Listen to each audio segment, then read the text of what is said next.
watching the rhyme, reading comics, toys are hella sick, hella whacking it, taking bad hits, taking bad shits, Subscribe.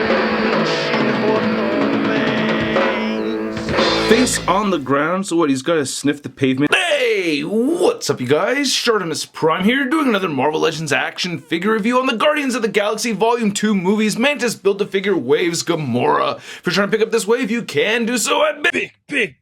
Get your big badass toys at BigBadToyStore.com. Click the link in the description below. I can tell already looking at this figure, while still inside the packaging, this looks like a very good looking Gamora figure. On the side you get a nice picture of Nebula because it does share the packaging with Nebula, so you can see both figures right over there. There's a read-up. If you want to read it, go ahead and pause it now. There are the other figures from the wave, and then we have Gamora on the side right here, and then we have the spot varnished Guardians of the Galaxy logo in purple, and not much more at the bottom. Alright, let's get to it and crack this thing open. And here's Gamora out of the packaging, and this is a much better Gamora figure than the first Guardians movie version that we had seen. I like this figure so much more. This is actually one of my favorite figures from this wave. I just really dig it a lot. She has really good articulation, even though I think the ankle movement right here could have been done a little bit better. We need like a calf swivel in there. That would have been nice. But other than that, I mean, I just think it's a beautiful looking piece, and she's very fun to pose around, and I'm just very impressed with the head sculpt above anything else with this piece. I also really like her accessories, so let's get a closer look at those, and then we'll take a closer look at Gamora. So Gamora comes with 3 weapons. Well, it's actually 2 weapons over here. You get 2 different versions of the sword, and you get this big gun right here. Looking at the sword itself, it looks very good. I like the sculpted details in here. This is actually different from the first version that we'd seen. There's no split right there in the middle. I mean, it's sculpted in a way where you can see it's supposed to be there, but it's not actually there, which I actually think works pretty well. Comparing it to the first version, you could see that huge gap right over there. So I'm not bummed out that there's no gap right in the plastic right here, but I do like all the little nicks, and I like the added paint detail that we're seeing on this newer version. It just looks so much better to me. I like that so much more. Then you also get the folded up version right over here, which doesn't have nearly as many paint apps on it. I'm kind of bummed out about that. I wish it had some more black paint. Actually, it looks like it doesn't have any black paint on it, so they just missed that one. And it's also pretty tricky getting this in the holster. You can see right here, she does have a holster for it, and it's, oh, the other way, I was right the first time. It goes in right there, and then it clips on right over here too. And you can see how it just pops right out when I do that. And it's just because it's on her hip and the plastic is bent in a way. So if you're going to have her pose with this, just, you know, rely on it being clipped in right over here. Oh, there it goes. Now it looks pretty good. So you may have to heat things up to make it work a little bit better. It can work. It's just a little finicky. Then looking at her big old gun right over here, this is awesome. I love this thing. That is gorgeous. A little bit of marbling in the plastic right there, but still very gorgeous. A little marbly, but yeah, I like it, man. It looks really good. I love this black wash over the gray plastic. It just looks great on this gun. I thought this was reused from something else, but I'm fairly certain this is a brand new gun. I really dig it. Yeah, there's looking at the back of it, looking at the front. Not too shabby at all, and she can hold it fairly well too. You know, her hand is made in a way where she can get her fingers around right there. A little tricky to do on camera, but there you go. Again, very tricky to do on camera, but still, she holds that very well. So comparing this head sculpt to some shots that I found on the Google machine, you could see that Hasbro did a fairly decent job of capturing the likeness of Zoe Saldana in this head sculpt. I actually think it looks very good. Much better than the first version, I think Zoe thinks, right? She did not like that one. And then comparing the two right here, I mean, mira que fea. Geez, yeah. So you can understand how she was making that face and everything. So this is a much prettier head sculpt. I do like it a lot more. Now it's one of those things where it does look a little sloppy from far away, but as you look at it a little bit more closely, you can see the eye paint is actually very well done. They have this nice little silverish gold color for her eye makeup just right on her eyelids right there. And then the pupils and everything look really good. So I think that looks pretty solid. It does look a little bit sloppy from far away, but like I said, as you get closer to it, it does look a little better. And I like the lines sculpted right there on her head. And I like that we get that nice metallic silver right there. And those little patterns, you know, throughout. The lipstick looks really good too. I think it's a very pretty head sculpt. It really does look like Zoe Saldana to me. Yep, beautiful looking head sculpt. I really dig it a lot. Hasbro is just getting better and better with these.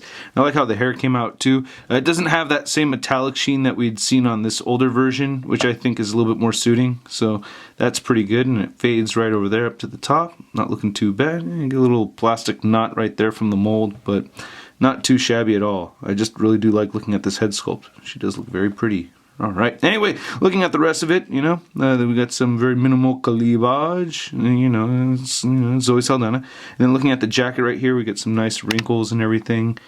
And we get some little bit patterns right over there, sculpted in there, not too bad. Nice wrinkles right there on the top. You can see she has this belt, once again, it goes around and then wraps around the leg. I really do like this trench coat right here. I think it looks really good. I like how the browns look. Again, we get more of that cross-hatching pattern sculpting in the back. Then here's looking at the other side, and the hands look really nice too. You can see she has all these rings and everything. Kind of tricky to pick up, but yeah, very nice looking rings, even on the thumb right there. On this side, she has this little piece that goes around the hand. I don't know what to call that exactly, but it's kind of like a brace. Goes all the way around. She has a trigger finger sticking out. One thing I wanted to mention is I wish this hand could open up a little bit wider. Just, for getting her to have a supporting hand for this big gun right over here. It's tricky getting the hand wrapped around that. But I guess you can make it work, but you're probably going to stretch it out so she won't be able to hold her sword anymore. But anyway, looking at the legs right over here, they don't look too bad. She has nice looking nalgas, Zoe Saldana, so, they captured the likeness pretty well. Especially for her being so skinny, you know what I mean? She's a pretty good looking woman. Yeah, I like her. Anyway, looking at the boots right over here, nice straps. I wish we had a little bit of added silver bits or something to highlight some of those accents in the boot, but still looks pretty good. And very much like the Nebula figure, you get these hinges right over here that swing all the way up, which I like for posing. It really does help a lot for posing. Then the boots look pretty good. She does have peg holes underneath her feet. Now for articulation, it's actually pretty good. I do like the articulation on this figure, but I have gripes. For instance, the arms can't move down any more than that. I wish I could get her into a more relaxed pose. But anyway, going to the head sculpt, you can get her looking up even though she has all this hair. She has this forward-back shifting movement right there, so that allows the head joint to move up just a tad. Only a very little bit. You can see the hinge right there. She will move down a bit, and you do get side-to-side movement. The hair is soft enough where you can get her turning all the way around. That's great, and she does have head pivot right here, so you can get some expressions. Her shoulders move outward that much. Again, they don't move down all the way. You can rotate 360. She has a single-jointed elbow, and it rotates at the elbow. Both hands swivel side to side and hinge up and down. She has a diaphragm joint that turns side to side. You get great diaphragm pivot, and she crunches forward and back, even more so. She has hip joints that move all the way outward, like that, and she can kick forward pretty high and not back at all. She has an upper thigh cut, double jointed knees, no boot rotation. I wish she did have a calf rotation right here. And the ankles move down and they move up, and she does have ankle pivot, but it's less like an ankle pivot and more of just a side to side swivel, and that's why I really want that cut right over here, because if I had that, I would be able to utilize this ankle pivot a lot more. So yeah, it makes it a little bit tricky for posing. Now measuring this Gamora figure, you can see that she's standing just a little over 6 inches tall. And then for your movie Gamora comparison, we have our Volume 2 Gamora next to the Volume 1 Gamora, and wow, what an improvement with this figure. So much better. She will definitely be taking the place of this figure right over here. Yeah, I just like this so much more. Then here's our movie Gamora next to the comic version of Marvel Legends Gamora, and wow, a very revealing design right here with this Gamora. I don't expect to see that in a Disney produced movie. This Gamora is just pretty much completely covered up, but wouldn't it have been nice? I mean, I'm just saying, it would have been nice. And then here's Gamora next to some other Volume 2 Guardians figures. We have Yondu, we have Star-Lord, and we have the Raging Drax over there, and I feel like the height differences between all of these are pretty solid. And then here's Gamora next to the other figures from this wave that I have already reviewed. We have Death's Head 2, Rocket, Nebula, and Ex-Nihilo. And I really like the height difference right over here between Gamora and Nebula. They look like they're the same exact height. And I also wanted to see what it'd look like having Rocket hold Gamora's gun, and I actually think that looks pretty cool. I may have him on display with that thing. Then comparing Gamora to another green meanie, we have the Marvel Legends Big Time No Letdown Spider-Man. Yeah, So there's Gamora on a flight stand in a fairly dynamic pose and unable to support this big gun with her left hand. I tried wrapping that left hand around at least one part of this and it just won't hold. And you know, I really wish these female figures had double jointed elbows. That's another complaint of mine. I mean, I'm getting kind of used to it, but at the same time I'm still bummed out about it, especially when we have characters like this that you want to see really kicking a whole lot of butt, you know what I mean? But I gotta say, for the most part, I really do like this figure a lot. I'm very happy to have it. I think it's a huge improvement compared to the previous version of Gamora that we'd had, and I highly recommend this piece. I really do like it, and I hope you guys liked this review. If you did, please hit the like button. Go ahead and leave a comment down below. Let me know what you think of the review. Let me know what you think of the figure. If you're not subscribed already, please go ahead and hit that subscribe button for more Shartimus Prime videos coming your way. And if you're already subscribed and you haven't hit the notification bell, please do so you know immediately when the next Shartimus Prime video is posted. Gotta give a big thanks to these awesome people over here for supporting this YouTube channel. Thank you so much, you guys. You are awesome. If you'd like to join Team Shartimus, link in the description below. I have giveaways and exclusive content for you guys. And if you want to see a photo gallery of images, it'll be over at marvelousnews.com. And you can follow me on the Facebook, Twitter, and Instagram. Links in the description below. I'll catch you guys later. Peace. I'm gonna play with my toys today. I'm gonna play with my toys today. I'm gonna play with my toys today. I'm gonna play with my toys today. Well, I don't care what the strangers say. That's crispy.